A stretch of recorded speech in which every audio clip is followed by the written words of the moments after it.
Okay, so my course has 4 parts, and this first part is going to be a bit of a deconstruction part. What I will try to do is, in a slightly provocative but naive way, to argue that the imaging community, we work on certain specific subproblems and we tap each other in the back and we go like, oh, we're fantastic, but that there's lots of big problems we are not addressing. And because you are the next generation, I think it would be fantastic if some of you decided to tackle those bigger open problems rather than maybe refine things that already exist and that are already very good. And then in the other 3 parts, I'll show specific areas that I think are interesting for future work, and I'll give a brief summary of things that exist, and invite you to try to pursue that further, or to take time to reflect on what's the state of the literature and to be critical. Don't take the literature as a body of fantastic work that is complete. Take it as a field where most things are largely unknown, and we've done some attempts to solve problems, but there's still a lot of room to be creative and to challenge things and to break things and do new things that are better or more interesting or just different, okay? So I'll start by talking about Bayesian analysis and decision theory, and set notation, define the main ideas. I will take it slowly, and I want to take questions as they arise. Don't keep your questions to the end. You should have questions, and so yeah, just ask them as soon as you have them.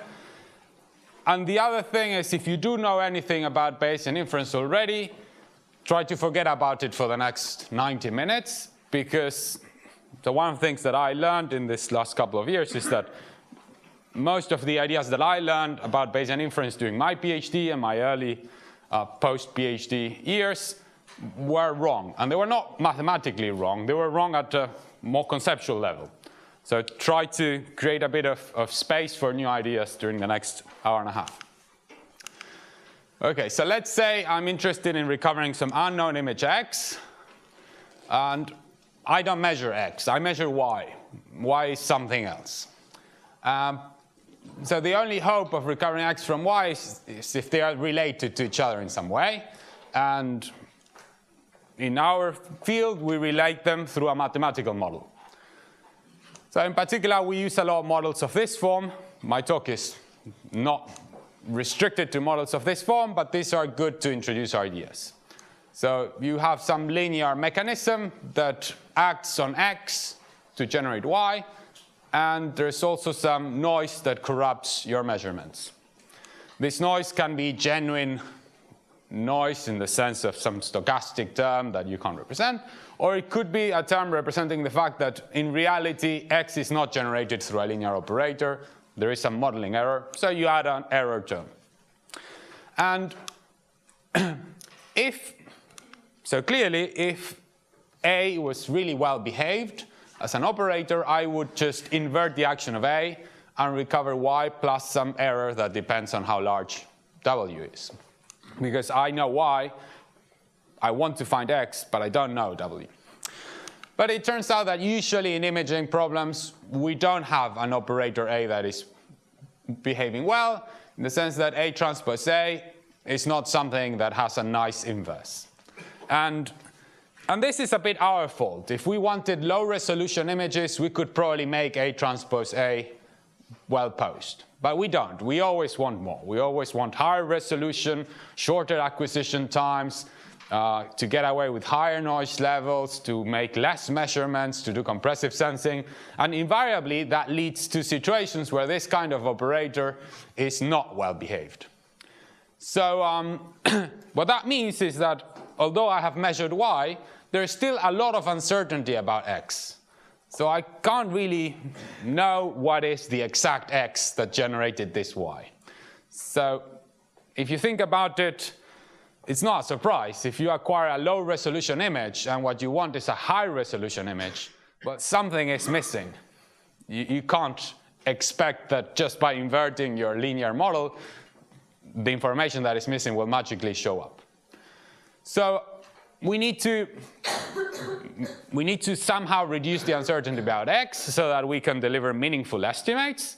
And we do this by regularizing the problem. And regularizing the problem is a way of saying we're going to make some modification to our original model. We're going to bring in a second player into the game so that now we are in a position where we can actually compute an x that is well defined and that is well posed and that makes sense and that is hopefully sorry, not too sensitive to this noise W or other errors in the model. So how do we do this? Well, in this room, probably most of you would do it this way. So you would come up with a penalty function h that promotes expected properties for the solution. So I don't know, the L1 norm, the L2 norm, some norm on a wavelet representation. And once you have that, you would add it to your model. And here I have written down a data fidelity term that tries to push ax to be close to y. So I'm trying to push this error w to be small. And I add the penalty term to find solutions where this term is small and my penalty is also small. OK. And I always have some parameter theta that controls the balance between these two goals. Usually adding this term will push this maybe a bit far from the ideal point where these two things are exactly zero. But that's how we proceed. And once we have this cost function, we minimize it, we found the minimum, and we postulate that this is a solution. And if this was an arbitrarily complicated mathematical function, then finding the minimum in a very high dimensional setting, I don't know, 1,000,000 pixels or even 1,000 pixels, would be very, very difficult. But we don't do that. We go for functions that are nice in the sense that we anticipate we'll have to minimize this cost function, and we choose h such that we can find the minimizer. And hopefully with excellent guarantees on uniqueness of the solution and that the algorithm converges and it converges with a good convergence rate and so forth. In particular, if h is convex and lower semi-continuous, then this kind of problem can be solved very efficiently with what we call proximal convex optimization algorithms. If h is differentiable, then you could solve it with, I don't know, like a Newton method or something like that. And and that's something we do all the time. And of course, you don't need to use this data fidelity term. You can use a different one. So there's a large range of options in terms of how you formulate your cost function, what data fidelity term you use, what regularizer you use, how you set the regularization parameter theta, exactly how you minimize your optimization problem. And within that framework, you'll find thousands of papers that already exist and hundreds of papers that come up every year. And you go to a large imaging conference, and a large proportion of the papers are analyzing a specific application, and they are saying we've changed the h that people were using by this other h, and it works a bit better. Or we've changed the algorithm, and it goes a bit faster. And that's pretty much what we do a large part of the time. So just one example of a situation where people do this. This is radio interferometry, so it's a kind of astronomical imaging modality where we observe the sky, but we don't observe the sky in the optical spectrum. What we do is we want to measure the sky in a radio frequency spectrum, so a spectrum where the wavelengths are really large. So instead of using a telescope, we need to use a radio telescope, which is a big antenna. And because the wavelengths we are observing are so large, we can't use a normal antenna. We would have to use a huge antenna that we can't build. So we use many smaller antennas together to simulate that we have a very large antenna. And now they are building these massive radio telescopes that span across deserts in South Africa, Australia, other parts of the world, and they try to use all of that together to simulate an antenna that is very large, almost as large as the Earth, and they try to recover the radio spectrum of the sky in this way. So Abdullah was talking about this problem on Monday in the setting of hyperspectral data. This is not a hyperspectral example, but it's the same idea. So what happens when you observe the sky in the radio frequency spectrum? Well, you don't actually observe pictures of the sky. What you take are Fourier measurements. And you can't really choose what Fourier measurements you take. You can't design what you're going to measure, because it depends pretty much on where the stars are and what your antennas are doing. And you can't really move huge radio antennas to take other Fourier measurements. So what happens is that you are measuring a Fourier measurement, and the Earth moves, and that tells you what are the Fourier coefficients that you observe. And okay, Fourier coefficients are complex, so I'm displaying here just the absolute value. And what you get are these trajectories of Fourier coefficients. And I want to do the inverse Fourier transform of this, but what you can see from the picture, this is sort of like the Fourier domain, and up is the amplitude of the coefficients. What you see is that it's full of white, my picture. It's full of empty parts. That means I don't have all the Fourier coefficients that I need to do the inverse of the Fourier transform. I have huge gaps. So I have to regularize my problem. Otherwise, there's an infinite number of images that will generate these Fourier coefficients. And so how do I regularize it? Well, I add some kind of term. Here I'm adding a term that is similar to what Clarice was describing yesterday. I have a wavelet representation that is a bit specific to this modality. And I say, well, x represented in this wavelet representation, I want it to have an L1 norm that is not too big. And then my data fidelity term represents how this radio telescope works. It takes a continuous Fourier transform of the image, and then there's a mask operator that says you only observe some coefficients. Okay, so I minimize that, and I get a really nice image reconstruction, and you publish that in good radio astronomy or radio imaging journals, and everyone is happy and celebrates and gets funding. So by doing this kind of approach, we get good results, and we get them quite efficiently with short computing times. So we become ambitious, and we say we want larger images, and we want larger radio telescopes, and we want them now. So you start investigating distributed algorithms that run things in parallel, and we have those now. And then you say, well, but I'm also a mathematician. I have a bit of pride. I can't just calculate solutions and display them and stop there. I want to show that this solution is close to a true one. So we do theory, and we prove that our distributed parallel algorithms are computing the right solution. And then we do GPU implementations. Why not? And then we say, well, I would get better results if things were non-convex. So we investigate non-convex extensions. And now there's quite a lot of work on non-convex that works well. And slowly there's theory. And if we had training data, which we don't, but if we had, then we could do deep learning and learn neural networks to solve this problem. We don't. So what we can do is solve it with our algorithms and then ask a network to learn the solution of our parallel distributed algorithm. And that's much faster than running the algorithm. So we spend a lot of time worrying about convergence and worrying about computing speed. And we're very good at addressing those problems. There's a lot of smart people working in this area. They've done very good contributions. So now we have, a good toolbox of very efficient methods to solve these optimization problems with guarantees.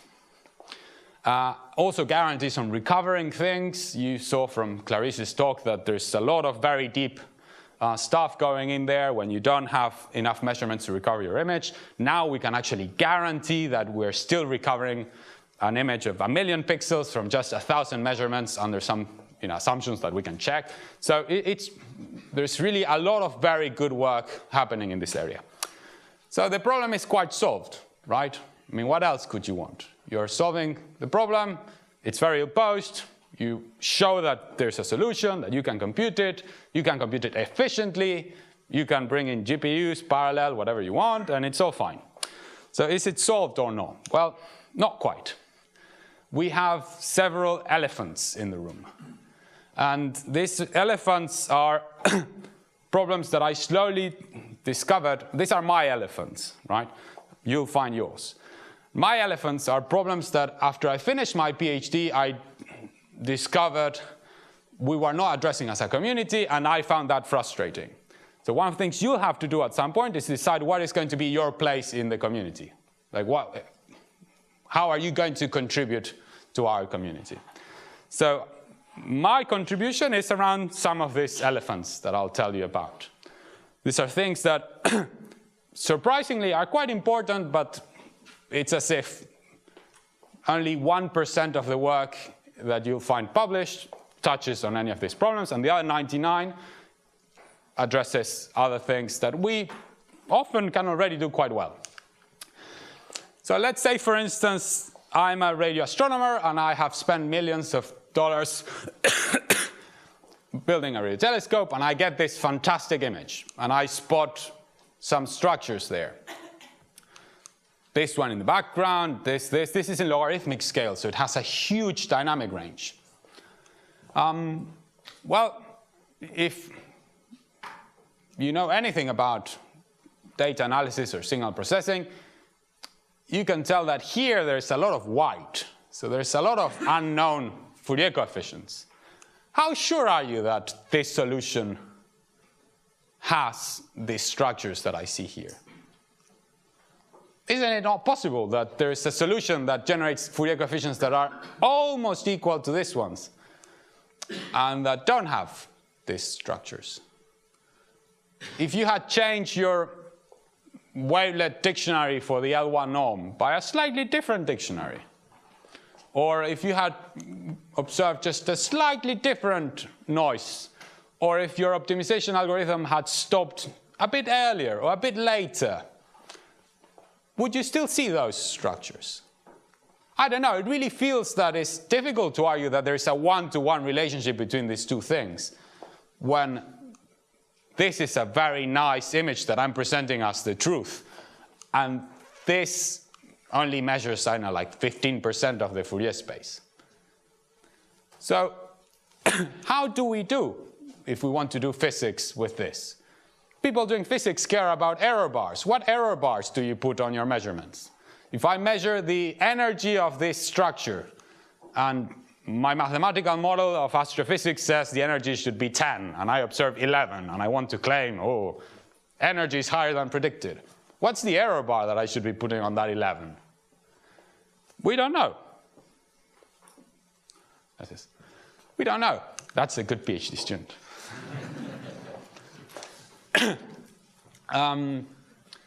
Well, you know, tough luck for the astrophysicists. The problem is that we're all more or less in this boat, because when you do an MRI image, you use a very similar model to reconstruct the images. And so this unfortunate person has a brain tumor or some kind of lesion. So in this part of the brain, there's a dark spot, and the dark spot shouldn't be there.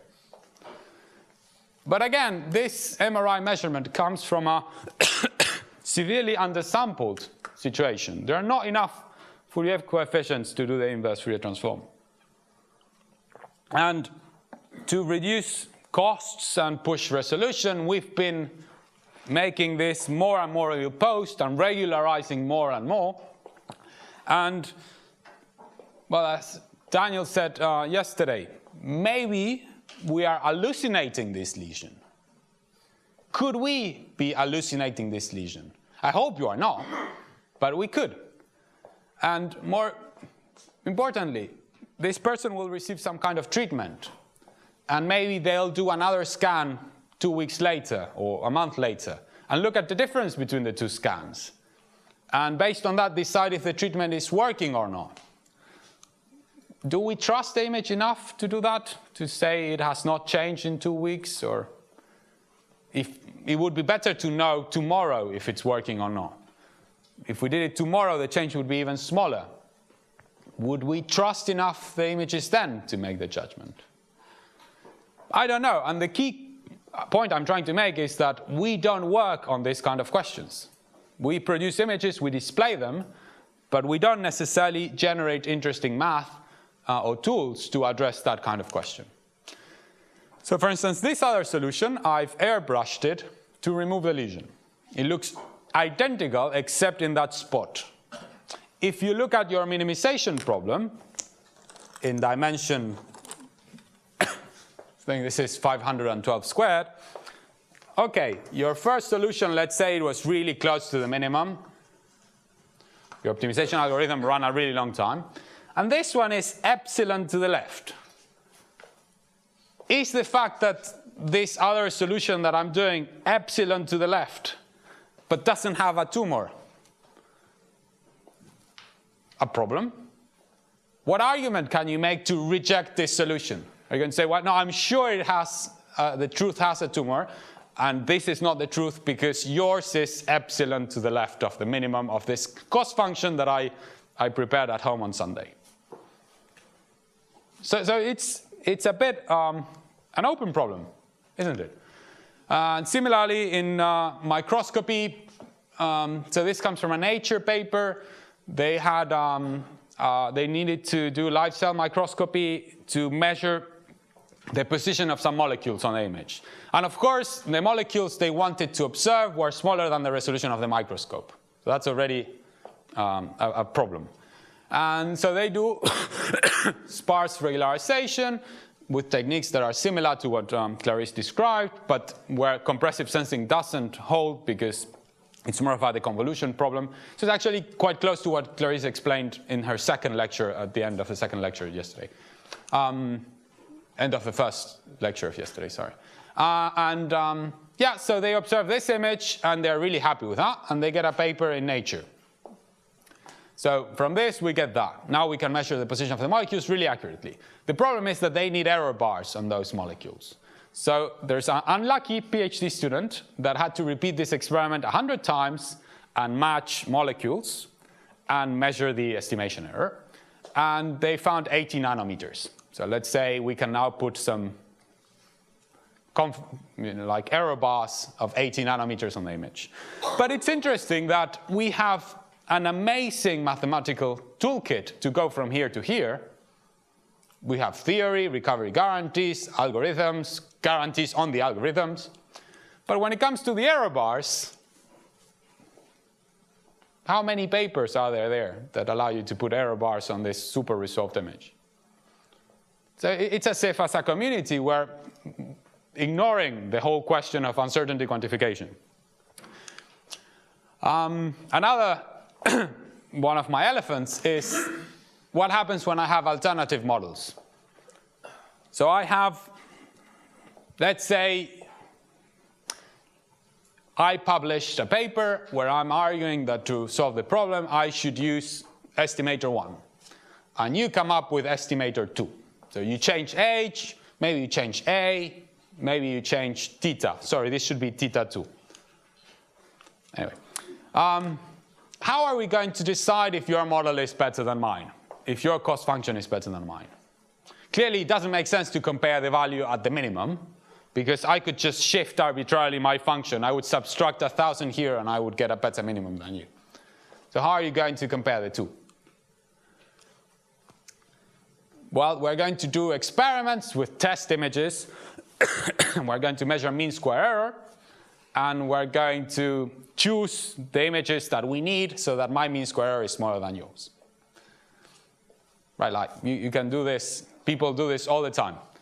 If when they publish a paper, often the results are better than what exists. And if they weren't, I'm sure there is a combination of test images that would give better results. And it's not lying, it's a true statement. But it shows that we don't have good ways of comparing models.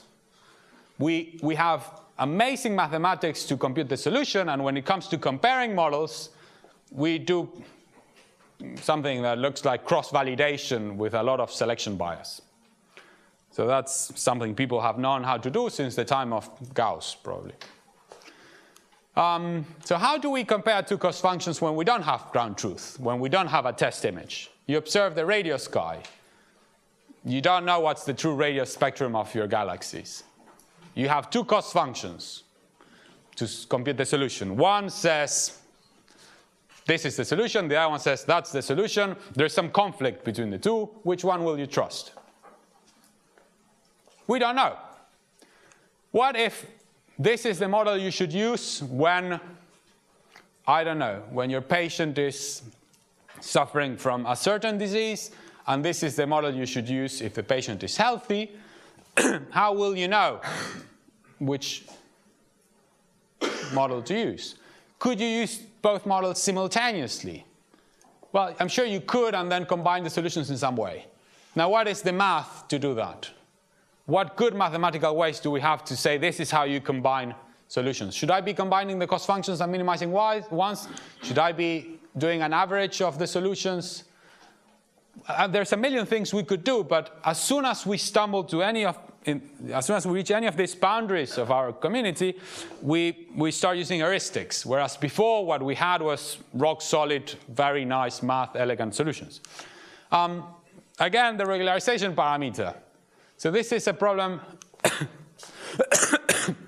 Anna's poster yesterday was about this. Regularization parameters, we have been systematically avoiding looking for ways to compute the regularization parameter for decades now. There's a few very good papers that came out in the last maybe 10, 20 years or so. Jalal has a good paper on this. But it is surprising that every single time we're solving one of these problems, we need to set the regularization parameter, and we always struggle to identify a good regularization parameter, and yet we continuously decide to work on some other problem rather than find a way of setting the regularization parameter, something that is general.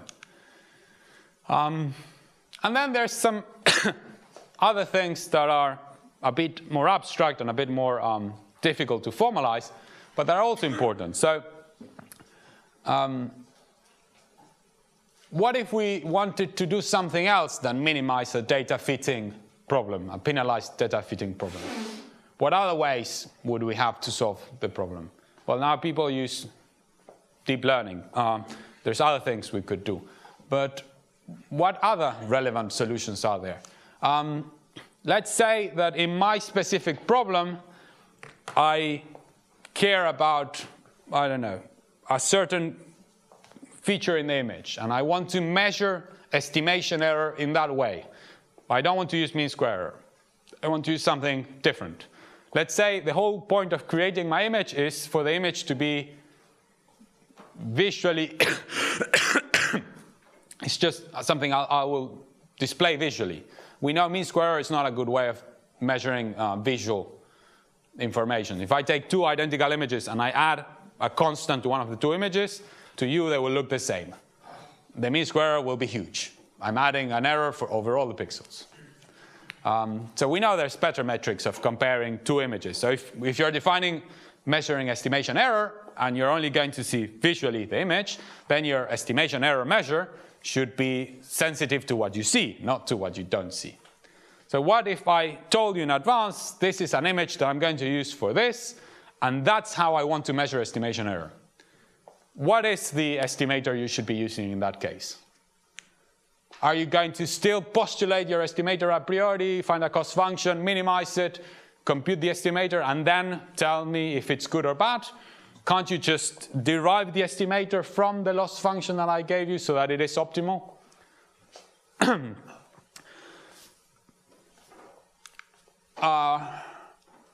Then there's bigger questions. Well, should solution to imaging problems be images? We always compute images to solve imaging problems. Couldn't we compute something else? If the whole point of the image is deciding if the tumor in image A has changed or not to image B, is there not some other way of solving this problem that doesn't involve reconstructing an image? if the point of the imaging experiment is to inform a decision or a conclusion, maybe there's some other mathematical object that would be more suitable than an image. And then, what other mathematical objects could we use? What if I did a curve in my solution space? Well, that would be a video, a sequence of images. Are there situations where instead of computing an image, you could solve an imaging problem by computing a video and showing people, look, I don't know the solution. My cost function looks like this. If you move along this trajectory, you get this video. And to do it in a way that is meaningful. To study, this is the way you should do it. This is optimal in some sense. I can guarantee you will reconstruct this video. It is unique, and my algorithm finds it. Are there other things we could do? I'm sure there are. We are just not working on that. Okay, so hopefully by now we'll agree that there are some open questions in the community, and these are just open questions that bother me. I'm sure that if you spend time, you'll find open questions that bother you. And, well, I've chosen to address some of these open questions with Bayesian inference techniques. But there are other good mathematical frameworks to do it. It's just I like this one. But I'm sure you could do things differently. So, okay, so what is Bayesian inference? Bayesian inference is a mathematical framework that involves stats and probability.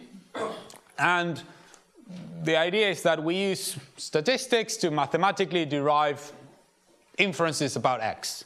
So X is my unknown image. I accept that I will never know the true image, but I want to make statements about that image. I want to say, well, I think it looks like this.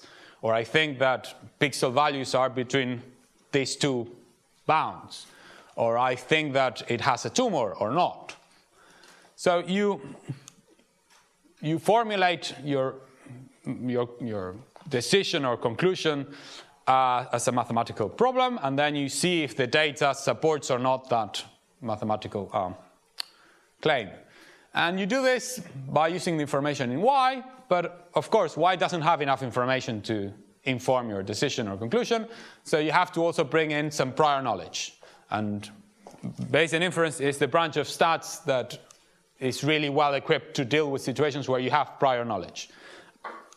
And it's good in imaging because in imaging, A, we have prior knowledge, and B, if we didn't, it would be absolutely impossible to solve the problem because it is so ill-posed. Y has so little information compared to X that we wouldn't be able to use any other flavor of statistics.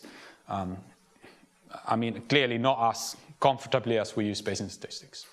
So I said we use probability. So how do we use probability? How does probability kick in here? And this is one of the points where if you have done any Bayesian inference before, at least for the time of my talk, please assume that you haven't and play along with me. So we're going to use a branch of probability called subjective probability. And that means that I'm going to represent what I don't know with a probability model. So what is going to be the temperature tomorrow at lunchtime? I don't know. No one knows. But we can all make an educated guess. We can go, well, historically the temperature has been around these values for this time of the year. Today it's a bit cold, it's windy, so I don't know. Let's say, tomorrow it will be 10 degrees. Does it make sense to say it will be exactly 10 degrees? No, what I'm meaning is it will be 10 degrees on average, plus minus something. So, well, will it be 7 degrees? I think it's unlikely, it's a bit too cold. Will it be 15 degrees? Unfortunately not either. So I have an idea of the values that I want, and I have an idea of the range of values, and I could put tails on that. So I could tell you that probably the temperature tomorrow will be, I don't know, something that looks like this, around some mean value that I've chosen, and with high probability within some intervals. Does it really mean that temperature is a realization of a random variable from that distribution? No. It means that I don't know what the temperature is, and I'm choosing to model it as a random variable. And what I'm telling you with this distribution is my beliefs about the temperature tomorrow. So that's why it's subjective probability. No one is rolling a dice here. And if does it matter that it's tomorrow and no one knows, or it's now? If you ask me what was the temperature yesterday in Kuala Lumpur, people know what the temperature was. I don't. I can still use the exact same argument. So the whole thing about whether it's really random, not random, it's completely irrelevant. If I roll a coin, the probability of heads is 50%, probability of tails is 50%. We agree on that. The coin falls. I know the result, you don't. For me, it's heads. For you, still 50% and 50%. Because we're using models to describe what we know and what we don't know. Why? Because it's a very convenient and natural way of expressing situations where you don't know what's going on. But you have an idea and you have some prior knowledge, and you're going to use probability tools to manipulate that knowledge. So, okay, we're adopting that kind of probability flavor, and we are going to derive inferences about x from y by postulating a joint probability model for x and y together. So I have x and y together, and they define a probability model P of x and y. And in imaging, we usually, and in Bayesian inference in general, we usually use this decomposition.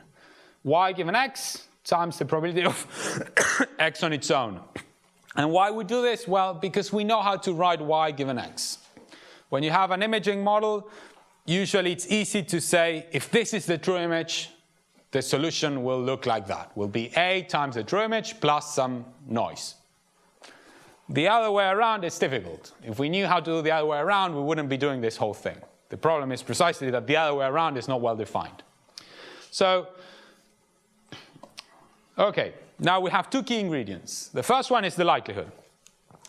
So the likelihood is what models how the data is generated. Is this exact? Is the data really generated according to P, y given x? No. Microscopes are not ax plus w. But it works reasonably well, so we are happy to use it. What about the prior? So the prior is this other ingredient, the marginal distribution of x. So it happens, it's what results from taking your joint model and integrating out all the y's. Sorry, this is a typo, all the y's. I'll correct this before we upload the slides. And this is, formally, this is just the marginal distribution of x. This is what you would observe if you had access to x's, like real images, for different experiments, different samples, different parts of the sky. If you looked at that distribution, it would be x. Do you really know what's the distribution of x, of true images? No. You are going to do that. You're going to go like, I think, you know, this is, and you're going to write down some equation, and you're going to use that. And then there's going to be a point where you'll have to step back and say, all of what I've done is formally correct, but the real world doesn't follow that equation. And there's also tools to try to see how robust you are with respect to those errors in your equations. But for now, we'll assume that everything is correct because we're just doing math on the blackboard. We're not doing anything else. So let's say that I had this model, then what would be the distribution of y given x? Well, it's easy to show that if w has a Gaussian distribution, so it's Gaussian noise, which is a classic choice, then y is also a Gaussian random variable centered in ax when x is fixed.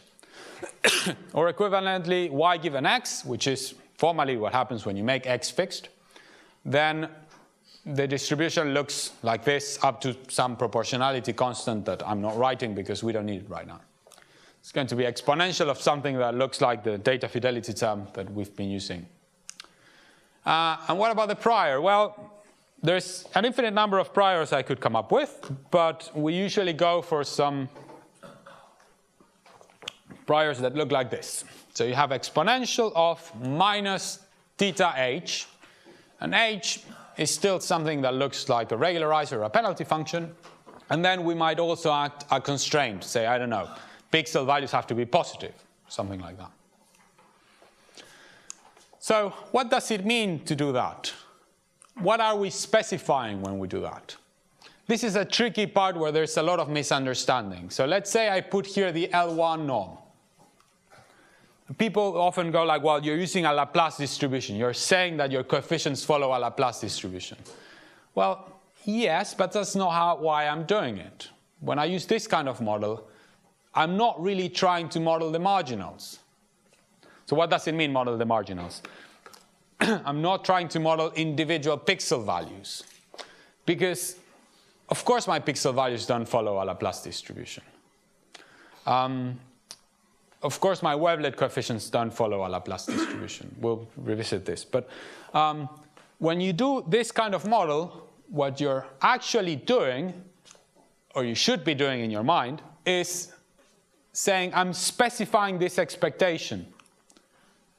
What I'm saying is, I want to put a value on the expectation of x, of h. I'm saying, I expect the L1 norm of x to be approximately this value. I'm expecting that, let's say, h was the total variation. I am expecting the total variation norm to be around this value. How is this value decided? Well, it depends on theta. The theta you're choosing is setting your expectation. How? Well, it's setting it in this expression where c is the normalizing constant of your model. Your prior is a density function, so it adds up to 1. This exponential here will not add up to 1 if I integrate over all possible x's. I have to divide it by some constant. That constant is c.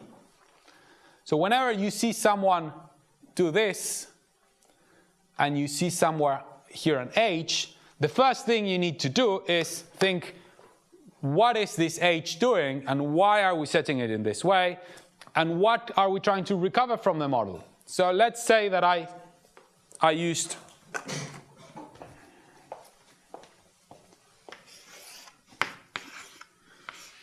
this model, which is a controversial example. So this is the same thing as putting absolute value on each of the image coefficients. So if you look at the distribution of this, it's going to look like that.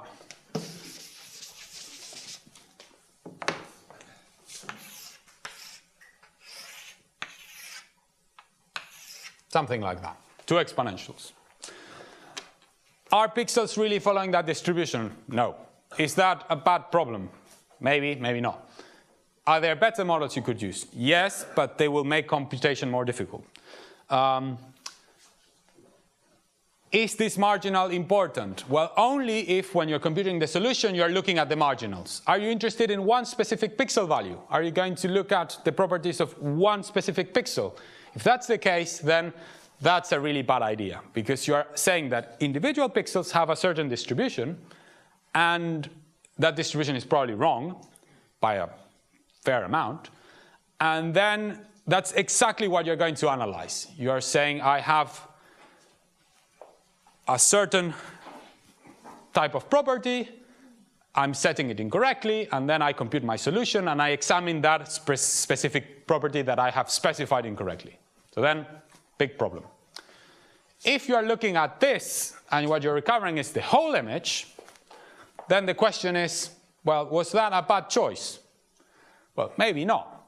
If your true images really have a certain kind of L1 norm property, you know the L1 norm is small, and you have specified that and made that small, then you're saying, I expect the L1 norm to be small. You compute the solution. What you should check is not if your coefficients are Laplace or not. What you should check is the solution with a small L1 norm. Is it close to what I wanted or not? So that's how we use these priors. At least that's how we should use them. You write down a prior that looks like this. Here you put whatever you want, TV, L1, L1 on wavelets, something else, piecewise smooth, like Daniel was saying on Monday. And when you set your parameter, what you're doing is you're doing this. You're saying, I expect that functional here to have this value. you are specifying the expectation. Can you also specify the variance? No, because you only have one parameter, and you're using it for the expectation. If you wanted something better, something more refined, then you need another prior and you need more parameters. And of course, H could be a vector that generates many things. H could be computing the L1 norm, the L2 norm, an LQ norm, everything, TV at the same time, and then theta would just be a vector with many parameters, and then you would be setting the expectation of all those things. I expect the TV norm to be 10 and the L1 norm to be 2, and that's what you're doing. So for example, when you look at a prior of this form that attracts a lot of attention in the literature, theta, or wavelet representation of x, and some dagger norm, what you're actually saying, whether you realize or not, is that you're setting this expectation. You're setting the expectation of this object to be dimension divided by theta. This is something that we showed with Mario Figueiredo and José Casillas a few years ago. For a very large class of models that we use very often, what you're doing is that. Okay, so let's say now I observe some data y and I want to draw inferences about x. So what object am I going to use to draw those inferences? Well, I'm going to use the posterior distribution. And the posterior distribution is the specific name we give in Bayesian inference to this conditional, the conditional of x given y. And this is a very nice object to do inferences, because what I'm essentially doing is saying, well, this guy, I know how to write it down, p of y given x, but it's not in the right order. I'm saying with x fixed, if I give you the true image, this is what y will look like. That's the mathematical equation I know how to write. But I don't really care about that, right? Because I don't know the true x. I don't want to know what an image will look like if I have this true x. I know what the image looks like. I've measured it, or I know what the data looks like. I measure this. What I need to know is what the solution looks like, given that I've measured this. You need to flip your conditionals. You need to go from this guy to that guy. And how do you do that? Basic probability.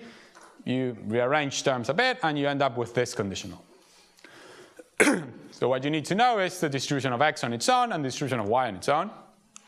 The distribution of y on its own is interesting because it tells you how well your model fits the data. This is something we'll use later.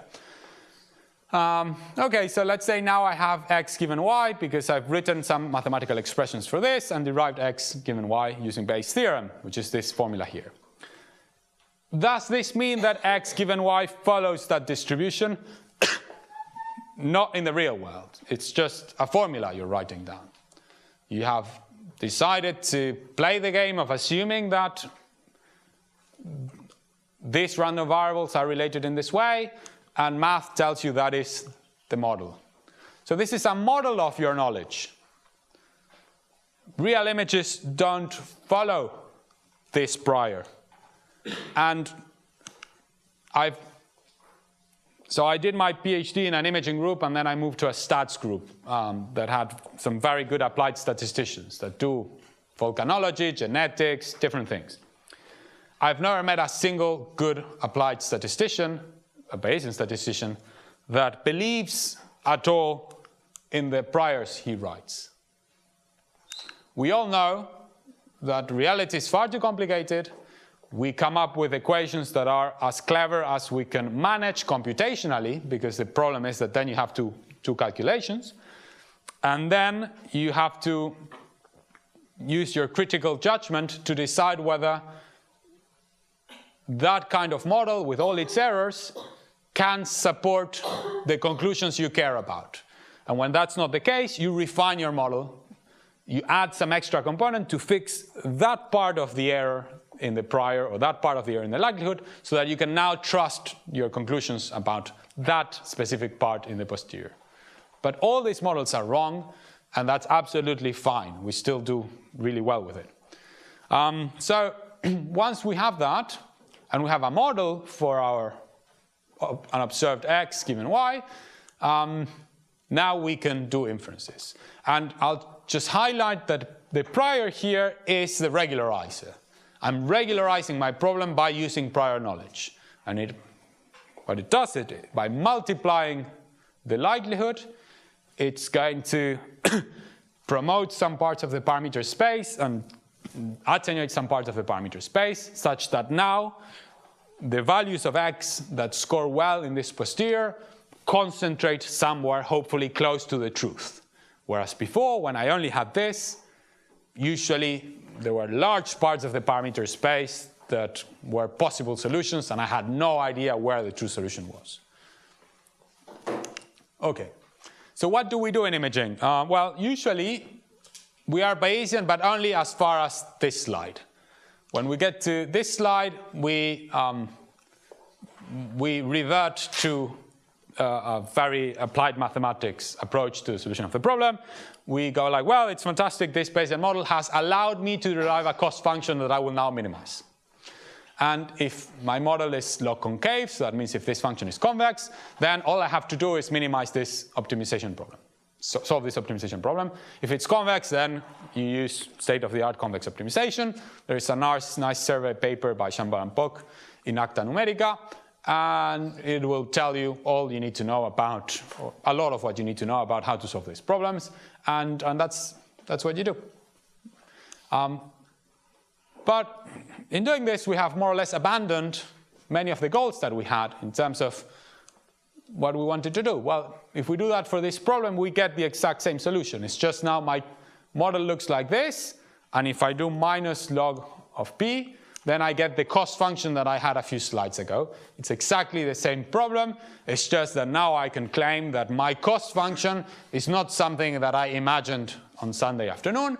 It is coming from a Bayesian model that I imagined more or less in the same way, but where I can now have a bit of I have a deeper routing, right? I can say, well, this data fidelity term, from a statistics perspective, is saying that the noise is Gaussian or close enough to Gaussian so that I can live with this. And this prior is specifying the expectation of that norm, and that's it. But you get the same solution. So a lot of papers that adopt the Bayesian perspective, they only develop the Bayesian perspective until the computation of a solution. Then they address solutions as we normally do. So what I want to do now is tell you about what we don't usually do. And this was one of my big surprises when I moved to a stats group in the UK, that people were not computing point estimators. So in imaging, whenever you do statistical image analysis, you have a model, and then what you do is you compute a solution. But I discovered that these really brilliant statisticians would almost never compute a solution. They would always compute an interval, or do a hypothesis test, or do prediction, or do other things. They were never computing solutions. And they would tell me like, yeah, okay, you compute a solution when someone asks you, like, I really need to know a value of x to plug into some software or something. Otherwise, it's like, it doesn't have a lot of meaning to compute a value of x when you know that your solution is a posterior distribution. Right? You have solved your problem by computing a posterior distribution. Now, tell me what you want to know, if the patient has cancer or not, if the tumor is growing or not, if that part of the sky has energy or not, and I'll tell you that. But unless you really want to see the solution, then, I mean, they were not dealing with images, they were dealing with other kinds of problems. But it was the same idea. So what do we do? Well, we use Bayesian decision theory, and this is really when the Bayesian framework can add to what exists. Until now, the Bayesian framework was not bringing anything fantastically interesting into the game. It was just providing a way of deriving a cost function. And that's absolutely fine. You can get good cost functions in that way. But the real advantage of the Bayesian framework is that it comes with decision theory. And you can use decision theory to derive your conclusions about the world and decide whether there's evidence or not to support them. And then you operate in that framework and make mathematically sound decisions based on the data and the models that you have. So what do we need? Well, we define a decision problem with basically three things. First, we need a decision space. So let's say that I'm selling sandwiches at university, and I need to decide how many sandwiches I will prepare before lunchtime. So my decision space is the number of sandwiches I will prepare from 1 to 1,000. I don't know. A loss function. A loss function is something that quantifies the loss that I make or the profit related to taking action delta when the truth is x. So if I knew that I was going to sell 510 sandwiches, I would prepare 510 sandwiches. And I would make some money. Whatever I make per sandwich times 512, 10, let's say. If it turns out that I make that number, but I sell less, then I can calculate exactly how much money I will make or lose. And then if I make 500 and there's, I don't know, 1,000 students that show up, I can also calculate how much money I lose, for instance, in terms of unhappy customers that will not come back. So you write down some function that tells you exactly what is your loss or income for each scenario, depending on how many sandwiches you actually make and how many people want to buy a sandwich from you. And of course, you don't know how many people will want to buy a sandwich from you, but you can cook up a statistical model for that. So you'll come up with some distribution for your expected number of sales and the variance around that, and from that you'll try to draw a probability distribution. So once you know your probability distribution and the loss in each case and your decision, then you can derive what would be your optimal decision in that scenario. And Bayesian decision theory says that the optimal decision is to minimize your expected loss. So otherwise, to maximize your expected profit. So if you play this game every day, this is what's going to make your business most successful. So what you do is you consider each possible value of x, and you calculate the loss at each possible value of x if you are going for action delta, and you weight that by how likely it is that you'll find yourself in scenario x. How likely is it that I have 10 students, 20 students, 100 students? Maybe 10 students is horrible, I'm going to lose a lot of money, but the probability of having 10 students is really low, so that's fine. So what you do is you average over all possible scenarios, and you look at how much money you make or lose in each scenario. And then you go for the action that, on average, maximizes your profit or minimizes your loss. So this is the mathematical theory of how to make decisions under uncertainty according to Bayesian decision theory. So, okay. What kind of decisions are we interested in? Well, I have some examples.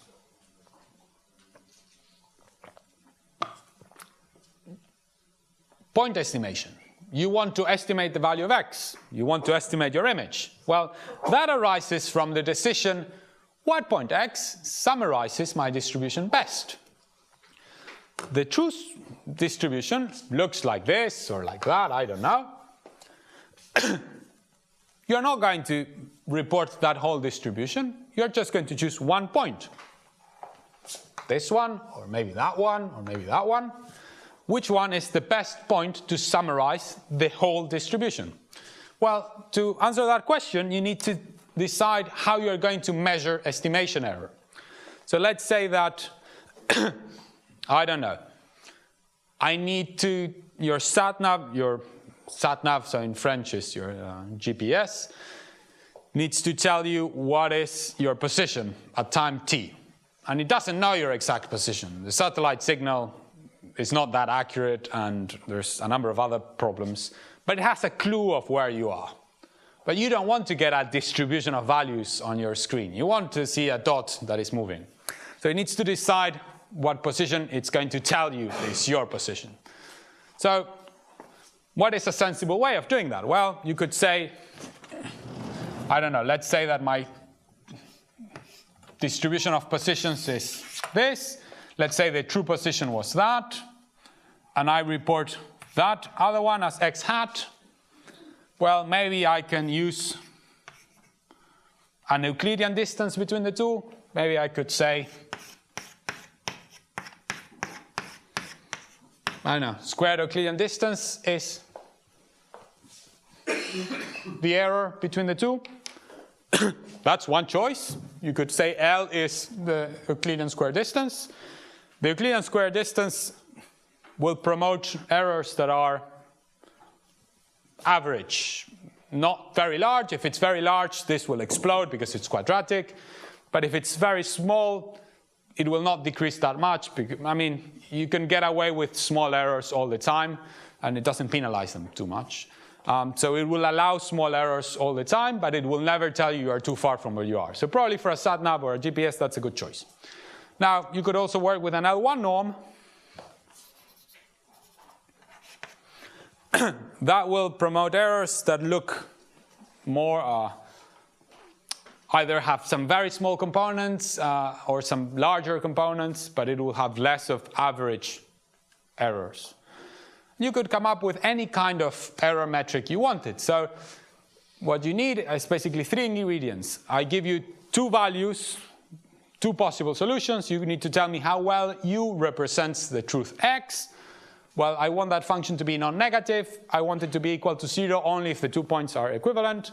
And then please make it convex in the first argument so that I have just one solution. Otherwise, I could have an infinite number of solutions. And if I don't have estimator uniqueness, then that's inconvenient because I'm trying to find a point to report, not a set of points.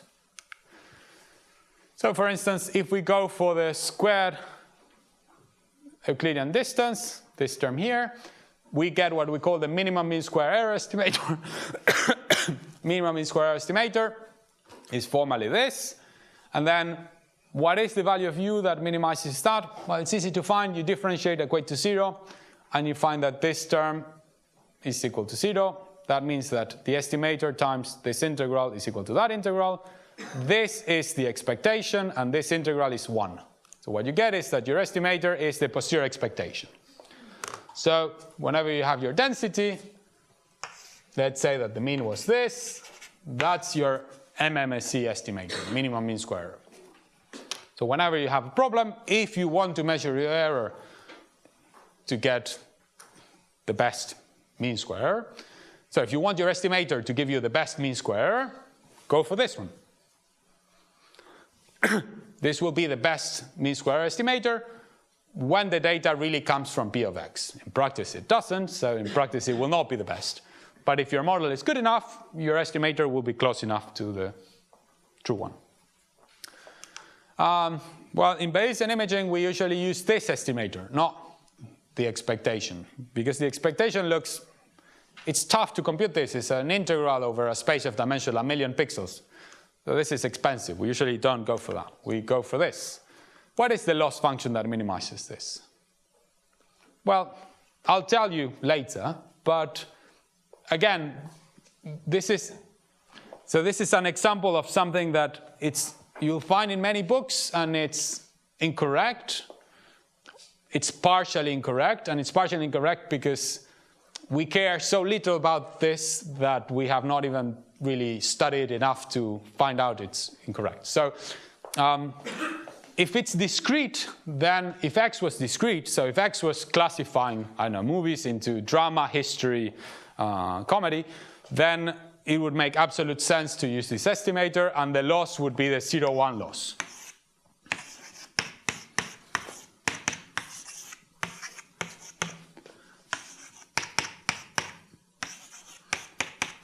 So when you're classifying, if you have no preference, you either classify correctly or incorrectly, then 0,1 loss. You're saying all incorrect classifications are equally bad. If you take history and you classify it as drama, that's bad. And if you thought it was comedy, that's equally bad. Okay. But when X is continuous, then this is not a well-defined loss function. You're looking at points, either they touch or they don't touch. So this is it's a very funny choice. It's difficult to justify why you would want this. Like 2 images that are exactly equal, but 1 pixel is just 1 element off by epsilon is as bad as replacing a cat with Manhattan. So you clearly don't want that. So what we say is, well, this arises from saying that it's 0 if this is smaller than epsilon. So if they're in the neighborhood of each other, then it's fine. But if they're not in the neighborhood of each other, then it's an error. And then we let epsilon go to 0. That's what you find in most stats books. And that's what I believed for a long time. Until in 2016, so a very, very, very long time after all of this was in textbooks, someone realized that the limit of epsilon going to 0 and the limit of the estimator going to xmap didn't commute. So I'm like, oh, this is wrong. You can't do that. So it doesn't hold. So there was a bit of an uncomfortable gap there. Already statisticians hated that estimator because they didn't like the loss function. And then it was even worse because it turns out that even that bad loss function didn't hold. So most people will avoid this estimator. So in the next 10 minutes or so, I'll tell you about other things we can do. So beyond point estimation. What happens if what you want is to analyze uncertainty? Well, the first thing you need to do is find out where your solution space has mass. So you have a lot of solutions and they could be anywhere in your Euclidean space, but most solutions with high probability will be in some region. So how do you capture that? You say, well, I'll define a set C alpha such that the probability of x belonging to C alpha is 1 minus alpha. So if alpha is small, I know 1%, then I say with 99% probability, according to my model, the true solution is in this set C alpha. And that's a good starting point, but there's an infinite number of ways of slicing the parameter space to get probability 1 minus alpha. So you still have to choose one. And decision theory argues that you should go with the smallest set C alpha that accumulates 1 minus alpha, unless you have a very good reason to use a different one. And then, so in the sense of compactness, the optimal one is this region here that we call the highest posterior density region.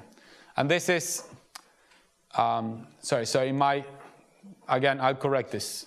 So what I'm assuming here is that phi is equal to minus log p of x given y. So my cost, this is my cost function is phi. So what I'm saying is you find some threshold, gamma of alpha, and all the points x that fall below that threshold accumulate 99% of probability mass.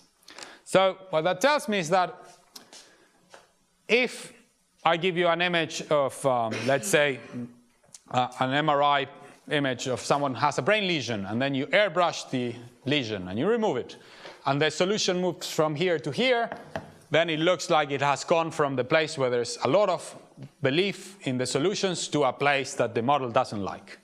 It looks like the data is not liking you airbrushing the tumor. If it moves from here to here, and the threshold is there, then it looks like you are in a gray area, right? The model thinks all of these are good solutions, and the modification you made is not making a big difference. So maybe you can't really trust that that specific piece of information is in the solution. Not with the model you have, at least. You can push this further by doing a hypothesis test. So you could define a set S that has, let's say, all the images that have a tumor, and then a set, the complement with all the images that don't have the tumor. Or I don't know, all the images, all the radar images where there is a plane arriving, and all the images where there's just background information. So you have those sets of solutions. One is background information, and the other one is not background information. And then you can say, well, can I really assess that this image is not just background? How do you do that? Well, you compute the probability of the hypothesis that X is just background. So you integrate out over all possible images that are just background, and that gives you the probability that this is just background. And you can get the alternative by doing 1 minus the probability of H0. So if it turns out that, I don't know, you have a model for how a background image would look like, and you define a set S that models all those images, and then you compute this probability, and you find that it's less than 1%, then you can claim that the probability that this is not a background image is relatively high.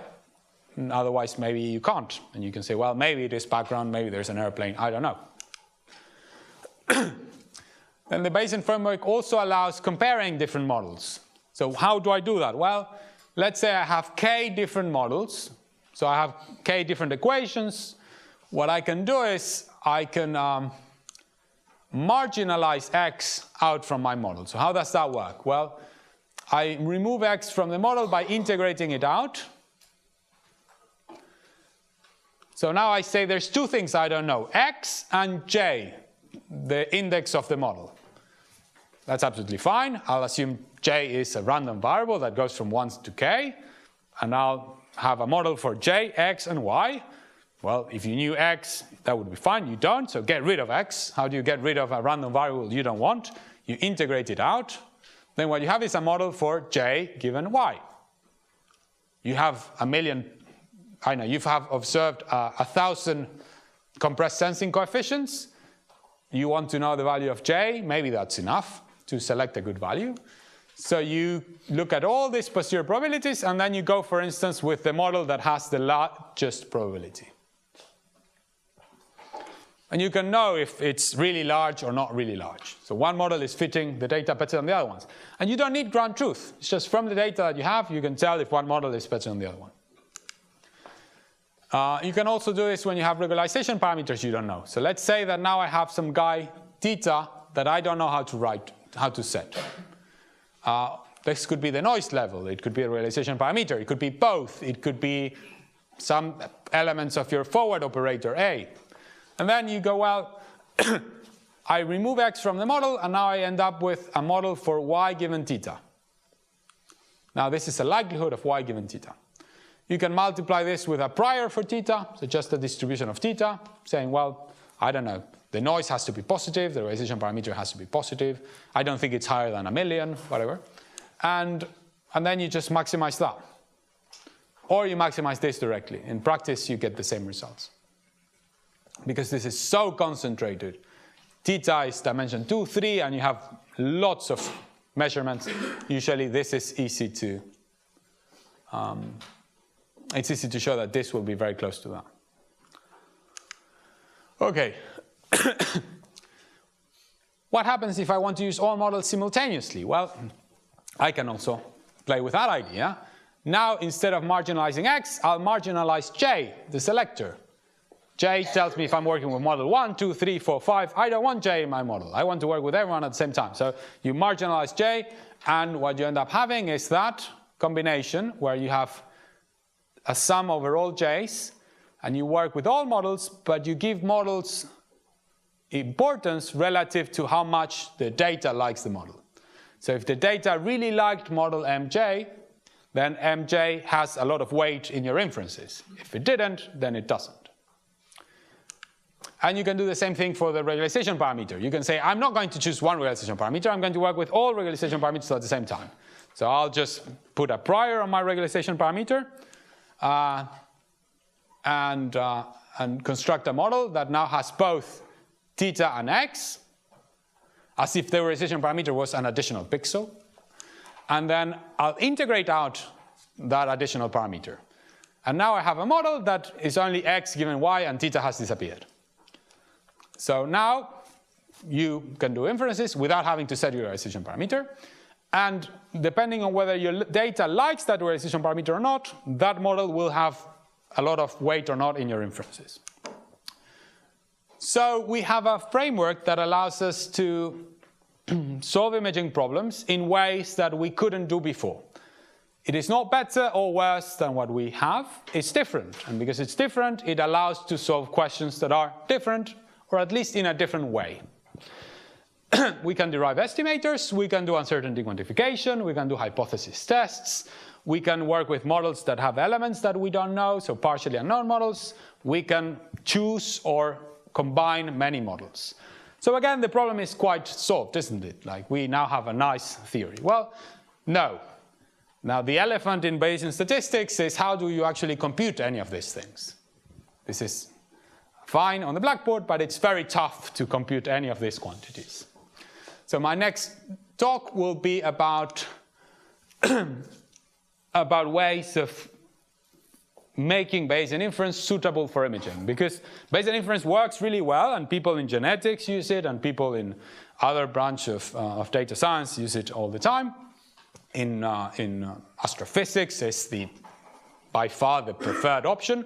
But because in all these areas, there's people that have designed algorithms that work really well for the kind of models they have. And in imaging, we usually revert to optimization algorithms. Why? Because the imaging community is full of really smart people that have really smart optimization algorithms. So that's what we use. But if you want to do Bayesian inference, you need something else. So I'm going to talk a bit about some ideas of how to do Bayesian inference in imaging.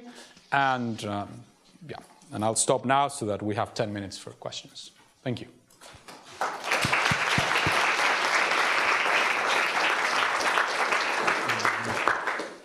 Okay, thank you. So, is there any question in the audience? Yeah, please wait for the microphone. Hello, can you go back to the slide where you define C star alpha? Because you said that C alpha is a credible set where you can be credible that the truth is in the set, but how can you be sure that in C star alpha the truth is actually in the set, the ground truth X? Sorry, can you repeat that question? So I understand, so we agree that I can define that set and that it's easy to check if a point is in the set or not. I just have to measure the cost function compared with the threshold. No, sorry, I just realized I was mistaking. I know I had a different definition of credible sets in mind, sorry. Okay, so yeah, so one of the reasons why this is decision theoretically optimal, and that makes it easy to sell. But the other big point is that this is a set in dimension, I know, 1,000,000. And specifying a set in dimension 1,000,000 is usually very difficult. You don't know how to do that. And in this case, you do, because all you have to do is find the scalar value gamma of alpha that caps your cost function. So even if this was not theoretically optimal, I would still be using it, because it's the only one I can construct in dimension 1,000,000. I think there's, yeah. What is it called Bayesian statistics and local statistics? What's the difference? Okay, so the Bayesian community has a long history of rivalry and conflict between people who like Bayesian statistics and people who don't. So I think so people who don't like Bayesian statistics, we call them the frequentists, and they base all their inferences on this guy here, on the likelihood. And there's a lot of theory as to why that's a good idea. So there's things like the likelihood principle and sufficiency theory and things like that that tell you that this is a good object to base your inferences in. The problem comes when X has dimension larger than Y. So when X has dimension larger than Y, or your likelihood is not identifiable, that means that there's many solutions of X that give you the same likelihood for Y, then that object becomes insufficient, and you need to bring in something else. And classical statistics is less well equipped to bring in this something else. You do have branches that address specific cases, so they will go like, well, I will penalize my likelihood with some term. And then things like the lasso estimator that Clarice was talking about, they can be analyzed outside the Bayesian framework. They are often analyzed outside the Bayesian framework, and that's absolutely fine. But it is less general. So once you go into a field where, for instance, X is larger than Y, classical statistics offers a lot less options of how to deal with your problem, and it becomes patchy and problem specific. And the theory usually assumes that now x and y go to infinity. So you let x be larger than y, but you still need y to be infinitely large. So you get a lot of results that are asymptotic. The Bayesian statistic doesn't assume that. It assumes y, it is what it is, it has the size that it has, and then you put a prior, which is the conflicting part usually. Why are you... because by putting a prior on x, I am assuming that x is a random variable, and people don't always like that. They much rather think that y is a realization of a random variable, but that x is not random. It's just unknown. This image is not random. You know, your brain chemistry, it is what it is, and your PET imaging device should measure that. It shouldn't output a random variable. It should output something that is sort of like a concrete physical quantity. Okay. Any other questions? No? Okay, so let's thank Marcelo again.